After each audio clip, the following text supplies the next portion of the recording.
Maïssa Audio. Et ben voilà, je suis, on est avec Francky, on est au Paris Manga. Voilà, donc il caille un peu dehors, donc on va essayer de rentrer rapidement parce que il y a du monde à voir. C'est parti.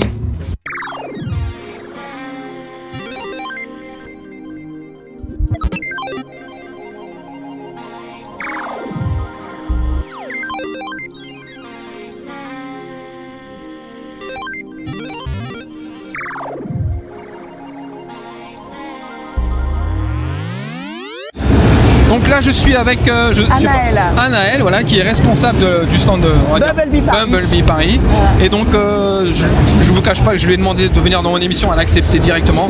Mais elle va quand même nous parler un petit peu de de leur passion. Hein. Des voitures américaines, voilà. En fait, de base. Voilà, donc est-ce que tu peux nous dire, on va dire très simplement, très rapidement, non, parle-nous un peu de votre projet et Alors nous on a commencé avec la Camaro 2010 qui est présente sur le stand, parce qu'avec monsieur on est fan d'américaine, et puis de là on a rencontré en fait des gens qui nous ont permis de développer en fait un peu plus et monter une structure qui s'appelle Bumblebee Paris. Et du coup après on a eu la coccinelle qu'on a fait en réplique fidèle au film de 2018, et après on a eu pendant le premier confinement la Camaro de 1977. Voilà. Du coup on a les trois Bumblebee, l'évolution. D'accord, et la prochaine? On aimerait bien se faire Optimus, mais après voilà, c'est ce qui n'existe pas en France. Après il faudrait passer le permis poids lourd, et bon après c'est financier aussi. On parle vraiment de l'Optimus, la version. Ouais, la parmi G1 par contre, le carré, le carré. Ça serait notre rêve. Voilà. On vous souhaite d'y arriver. Merci. Nous on espère vous recevoir dans le studio. Oui, avec grand plaisir, on viendra. On se donne rendez-vous, je sais pas quand. On se tient au courant et on se tient au courant. Et en tout cas merci de m'avoir consacré un petit peu de temps. Ouais, il n'y a pas de souci, merci de votre venue sur ce stand. Eh bien, ça nous fait plaisir. Eh bien, merci beaucoup. Salut les friends, à plus. Là, je suis avec monsieur Fumigène, qui a un très beau projet à proposer sur Paris Manga, qui s'appelle qui s'appelle Broken Horizon. Exactement. Est-ce que tu peux nous dire un peu plus, rentrer en détail sur ton... Avec plaisir. Donc moi c'est Fumigène H, je suis youtubeur, j'ai une chaîne qui parle manga, essentiellement de manga. Et aujourd'hui je vais vous présenter donc Broken Horizon. C'est donc un fan manga sur l'univers de Dragon Ball. On a donc décidé de se centrer sur Bra, donc la fille de Vegeta. On est 15 ans après le tournoi du pouvoir. Et Bra va contracter une maladie, la fameuse maladie de Sangoku que Sangoku avait donc contracté lors de l'arc des cyborgs. Sauf que cette fois-ci, elle ne pourra pas se soigner avec des Dragon Ball, car les Dragon Ball sont scellés. Pour une raison particulière, elle va donc devoir explorer tout l'univers Dragon Ball. Elle va donc devoir s'entraîner, trouver la solution, trouver la raison et la cause de cette maladie pour se guérir, tout simplement. Et donc aujourd'hui, on présente le tome 1 et le tome 2. Et c'est un scénario qui est en 10 tomes. Et on présentera le tome 3 en janvier 2023. Moi je suis scénariste et je suis également au dialogue. Et ici vous avez le dessinateur Charminator qui lui aussi est au scénario. Et donc voilà. Et là vous avez notre tome 1 et donc notre tome 2. Et la question que je vais te poser c'est comment ça sortit de ta tête? Alors en fait, pour tout te dire, on a commencé un projet qu'on a commencé en 2018. D'accord. Et en fait j'ai rencontré donc Charminator qui lui avait travaillé sur un autre fan manga. On s'est rencontrés un peu comme ça via la chaîne. Et en discutant comme ça, il m'a dit écoute, j'ai un petit scénario, j'ai un petit truc. Alors c'était un petit bébé, c'était encore un petit bébé scénario. Et en fait en échangeant lui et moi, on s'était jamais rencontrés. Et en échangeant lui et moi, on a développé, on s'est alimenté en fait d'idées. Et finalement le bébé est né. Et donc après on a repris un peu le truc, on a développé le scénario sur 10 tomes, on a développé des personnages, on a toujours fait très attention à respecter la Dragon Ballogie pour essayer d'être cohérent au maximum. Et donc en fait on s'est un peu nourri, lui et moi je me suis nourri de ses idées, il s'est nourri des miennes, on s'est donné différentes missions, il m'a dit écoute j'aimerais bien que tu t'occupes des dialogues, moi je me suis occupé de la création des personnages, etc., de la narration, lui il m'a dit écoute je vais me focaliser un petit peu plus sur le dessin, on se partage un peu les tâches comme ça on va dire, et donc voilà, l'idée est sortie comme ça, de notre tête un peu à tous les deux si tu veux répondre à ta question. Ça a l'air d'être un très beau projet et je t'invite dans mon émission pour en parler plus en détail, plus précisément. Donc tu es obligé de l'accepter en fait. Ben, j'ai pas le choix. J'ai pas le choix. Eh bien, j'accepte avec honneur et avec plaisir. Ça marche. Parce que c'est toujours un plaisir de parler de manga, de Dragon Je Ball. pense qu'on va passer un très bon moment. En tout cas, merci d'avoir partagé ce petit moment avec, Merci avec à nos toi. auditeurs, qui sont très nombreux. Ils sont nombreux. Ils sont très nombreux. Et bah voilà, donc je vous laisse. Et puis on se retrouve nous pour une vraie interview sur dans les studios très prochainement, plutôt 2023 je pense, hein, vu comment c'est parti là. Et bah, je te remercie et je remercie comment tu t'appelles, je rappelle. Voilà, merci tous les deux. Merci à vous les gars. Merci beaucoup. Ouais, mais c'est surtout audio. Hein. Tu m'entends? Ok. Bon, alors là je suis avec Vincent qui a. Donc là je suis avec Vincent qui est organisateur. Voilà, mais pas ici. Pas J'en tiens ici. sur un autre salon. D'accord. Et parle-moi un peu de ton métier justement parce que c'est un métier assez complexe. C'est un métier qui est très complexe parce que tu le vois en fait, on a surtout de la logistique à gérer sur les différents endroits. Moi, je suis très agréablement surpris justement du Paris Manga qui se tient à Villepinte. D'accord. Parce que sauf erreur de ma part, normalement c'est la première fois qu'il se tient à Villepinte. On était surtout habitué à la porte de Versailles. Ouais. Et là, ce que j'adore, on a de la place pour circuler, c'est pas anxiogène. Moi qui ai très mal vécu le Covid, c'est vraiment très précieux pour moi. On a du guest, on a du monde, on a des super cosplayers, hyper sympas. Donc là, pour l'instant, c'est que du top. D'accord. Et t'es venu ici pour le plaisir ou pour des marchés? Alors, les deux, parce que il y a vraiment le plaisir perso, autant parce que à la base, je suis un grand fan de Paris Manga. Ça me permet de revoir les copains qui sont exposants, et aussi, ça me permet de rencontrer des artistes, des illustrateurs, et puis justement, de voir aussi comment va le monde de l'événementiel geek. Parce qu'on a eu quand même la période du Covid qui a mis vraiment un gros coup de poing dans le milieu, qui nous fait pas mal de dégâts. Donc là, c'est vraiment une très agréable surprise. C'est voilà, là honnêtement, c'est le plaisir et c'est le pro aussi un petit peu, mais le pro passe en second plan. D'accord. Voilà. Et la question ultime, ton prochain événement que tu Prochain événement, donc que tu organises. Alors là, on est en pourparlers justement avec Viparis, qui est la société justement qui héberge les locaux de Villepinte, de la porte de Versailles, de l'espace Champéret, pour le lancement d'une nouvelle licence qui sera plus axée sur justement tout ce qui est science-fiction, comics et heroic fantasy. D'accord. Maintenant, après, je donne pas plus de détails, on est encore dans les pourparlers. On va toucher du singe en espérant qu'il n'y aura pas de soucis par la suite, que je suis un peu superstitieux. D'accord. Voilà. Merci en tout cas pour ce mini interview. Et puis on se retrouve pour le prochain invité. Je sais pas qui, on verra. Salut. Eh bien, salut les friends.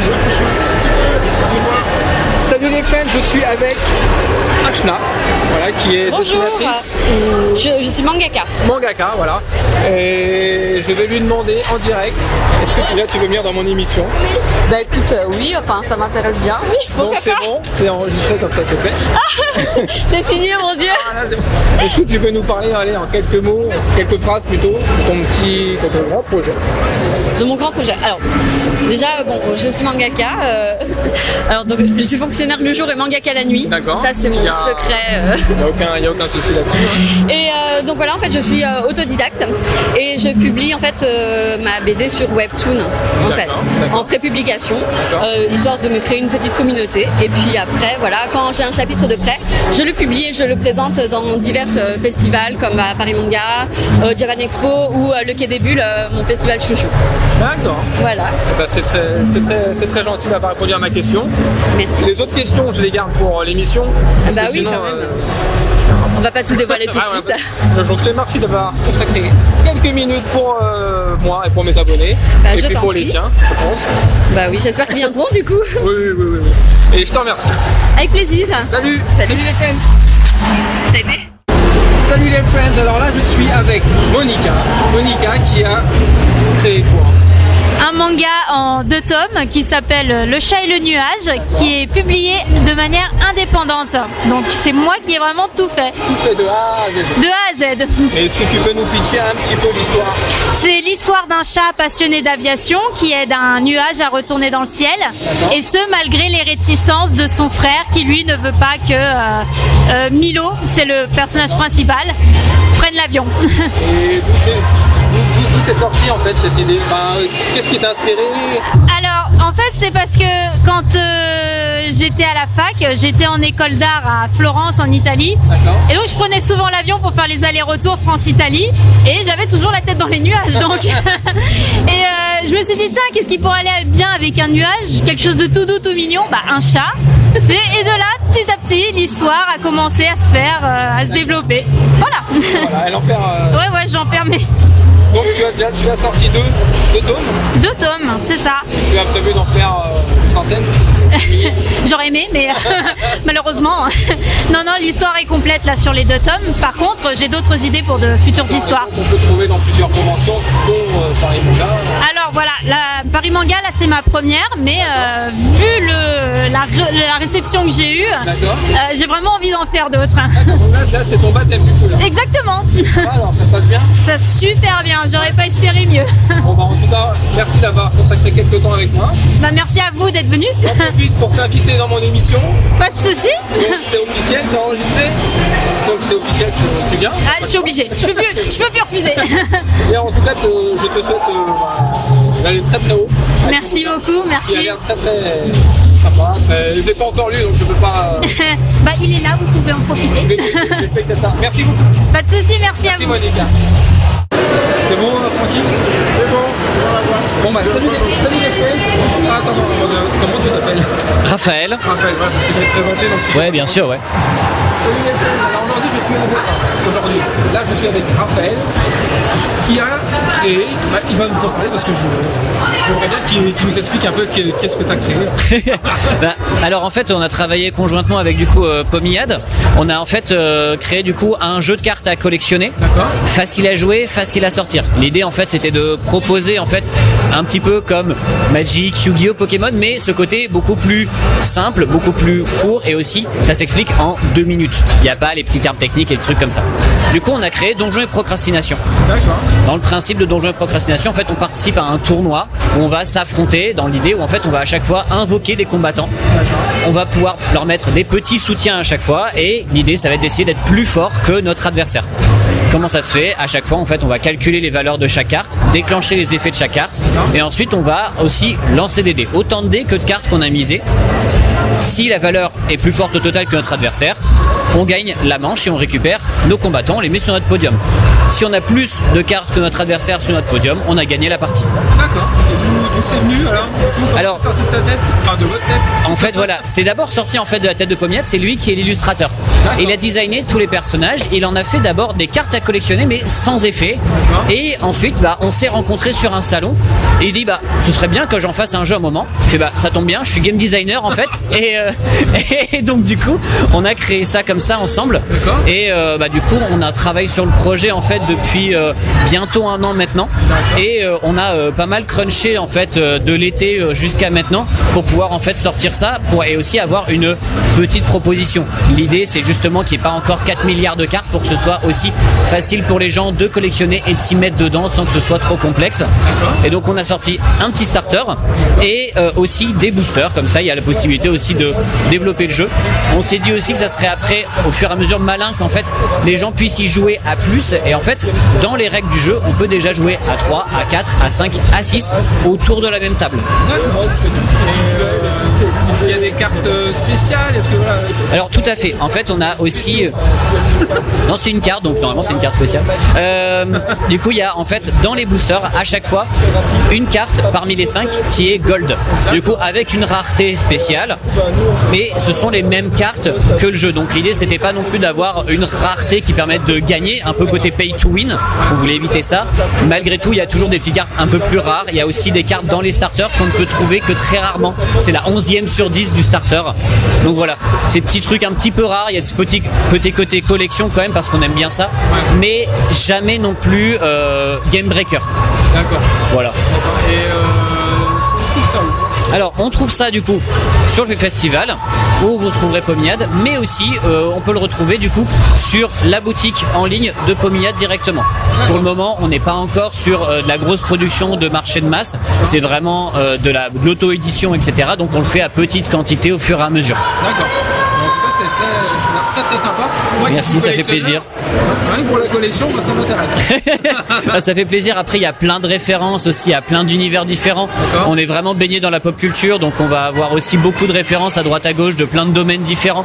Donc que ce soit des références à Ghibli, ça va être aussi du coup des références à Dark Souls et compagnie. Donc l'idée c'était d'avoir aussi plein de petites références qui nous fassent parler aussi à nous en tant que geeks. D'accord, bah écoute, je te remercie d'avoir consacré un peu de temps pour moi. Ben, un plaisir, ça fait plaisir. Et je vous invite officiellement dans mon émission.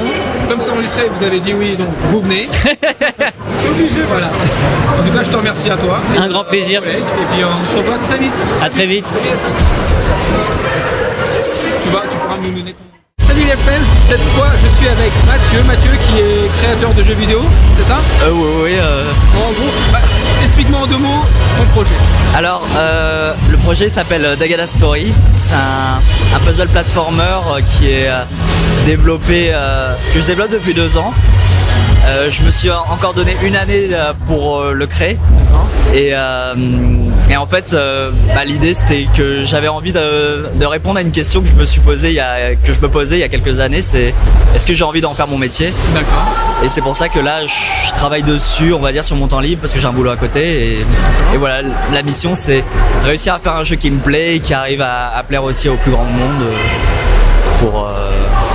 Voilà. D'accord. Et donc du coup le thème du jeu là, c'est... Alors le thème c'est un jeu vraiment style rétro. Ouais. J'avais envie de revenir à des jeux auxquels je jouais quand j'étais plus petit. C'est vraiment un Super Nintendo quoi, l'univers Nintendo. C'est assez mignon, c'est assez le petit personnage, petit personnage bleu un peu kawaii et qui va se faire des amis et qui va devoir en fait résoudre des problèmes qui le dépassent toujours. Il va devoir travailler sur lui-même pour s'améliorer et sauver le monde quoi.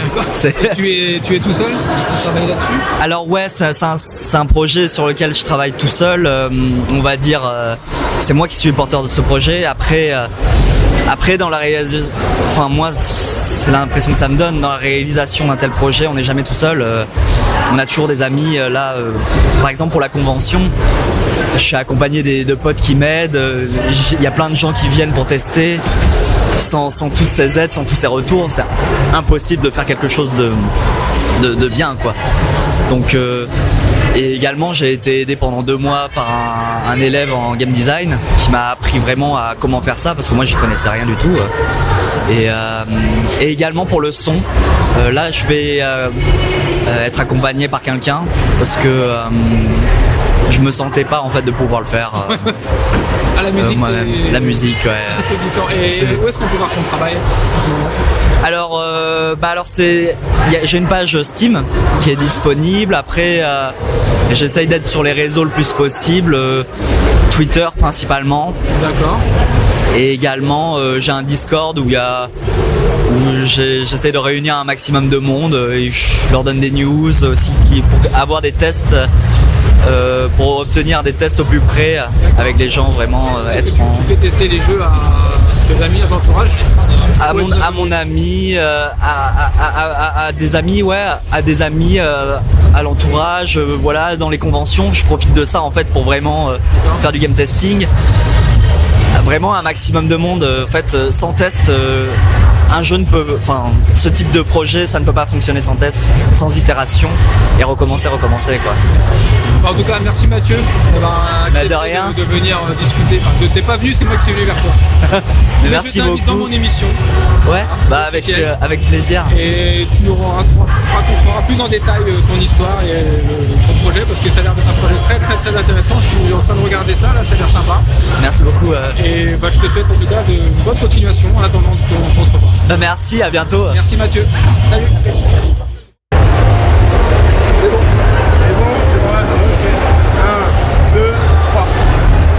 Salut les friends, je suis avec Antonin.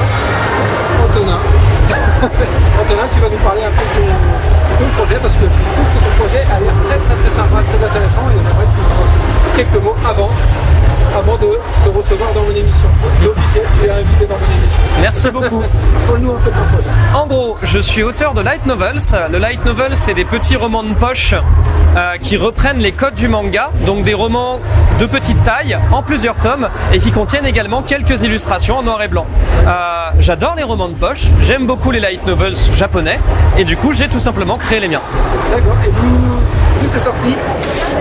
Globalement, j'écris depuis ma petite enfance. J'ai commencé à écrire des romans il y a quelques années, et quand la question s'est posée de est-ce que j'aurais envie de m'auto-éditer, d'imprimer mes livres et du coup d'aller les vendre en convention, c'est le format light novels qui me plaisait déjà, qui m'a intrigué et qui m'a le plus motivé tout simplement. D'accord. Et tu peux nous parler un peu du thème?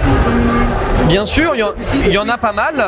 Queen en l'occurrence, c'est un roman de science-fiction urbaine / shonen. C'est l'histoire d'une jeune femme qui est enrôlée dans une organisation militaire qui descend sous la surface de Paris pour aller affronter des créatures qui essayent de monter à la surface. D'accord. Et je vois qu'il y en a un deuxième. Effectivement, il y en a même un troisième, mais il est plus dispo et en rupture de stock, victime de son succès. Et Mana, c'est une histoire d'heroic fantasy qui prend place dans un monde où les terres sombres existent à côté du monde des humains, un endroit complètement envahi par la mana noire. Et lorsque cette mana noire commence à déborder sur le monde des humains, menaçant donc l'humanité, un groupe de personnes va se réunir pour tenter de prévenir les autorités de l'Empire. D'accord. Et tu es tout seul? Je suis pas tout seul, je suis seul à l'écriture et je fais également appel à des illustrateurs et des illustratrices indépendants qui me font du coup la couverture et également les images intérieures. D'accord, mais sinon tu fais tout toi-même? Sinon je fais tout moi-même, oui, la maquette, l'impression je passe par un imprimeur bien sûr, mais effectivement oui, le site également, tout est fait homemade. Et où est-ce qu'on peut voir ton travail? Où est-ce qu'on peut se procurer? On peut trouver mon travail sur mon site internet lightnovelsfr.com et également sur le serveur Discord que j'ai créé justement pour les lecteurs. D'accord, écoute, je te remercie d'avoir accepté cette mini-interview. Merci beaucoup. En attendant de faire la grande interview. Merci. Salut les friends. Ciao. Super, c'est dans la place. Merci. On se revoit, on te contacte en janvier. Ouais, n'hésitez pas, il y a un formulaire de contact sur le site, il y a un mail aussi. Voilà. Bon voilà les friends, c'est fini pour notre première émission spéciale en dehors des studios du Paris Manga Show numéro 23 je crois. Donc nous avons rencontré beaucoup de gens intéressants qu'on a interviewés et qu'on va recevoir dans l'émission. Donc merci pour cette spéciale et à bientôt les friends. Ciao. Ce podcast est présenté par Sopi, produit par enregistré et réalisé par Franck Philoxène. Au studio Louis Arabou.